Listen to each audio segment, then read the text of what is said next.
patay. Eh, diba?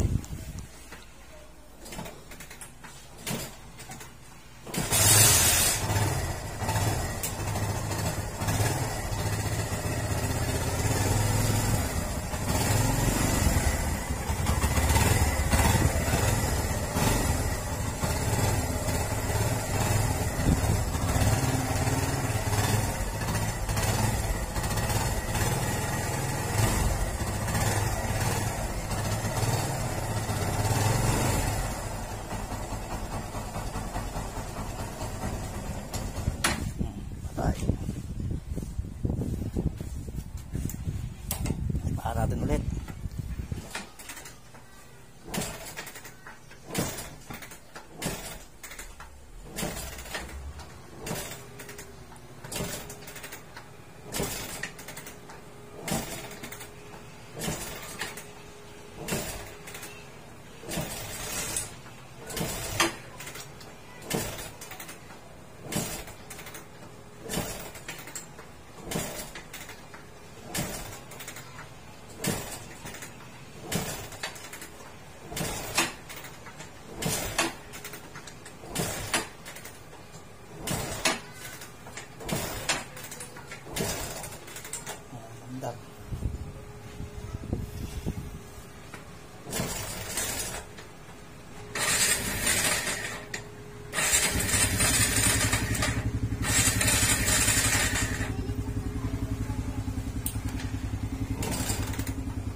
Ayan, mga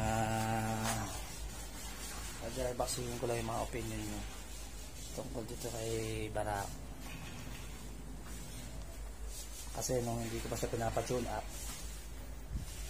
isang tadyak, dalawang tadyak maandar na siya ka.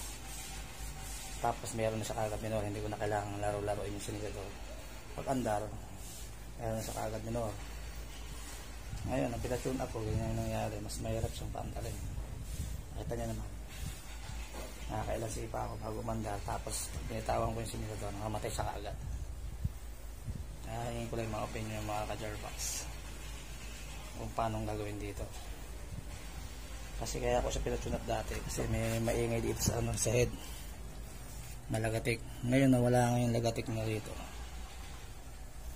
mahirap naman siya paandarin. Nakakailan sipa ako siguro mga pa nga ng 10 minsan bago umandar, tapos kailangan ko siyang laro-laroin yung sinador pa para magkaroon ng minor. Unlike dati nung hindi pa siya natutune up, isa dalawang tadyak ang andar na siya, tapos laro na kagad siya minor, hindi ko na kailangan laro-laroin. Nabayaan ko na lang siya, may init na agad. Kaya yun, mabilis ang video lang. Yung mga comments nyo kung anong dapat gawin, kulinis carburetor ba o kailangan ba tune up ulit, yun lang, comment na kayo mga ka-jarbox. Hintayin ko yung mga comment nyo ha. Salamat. Thank you. Jarbox Motovlog. Jarbox Motovlog. Jarbox Motovlog. Jarbox Motovlog.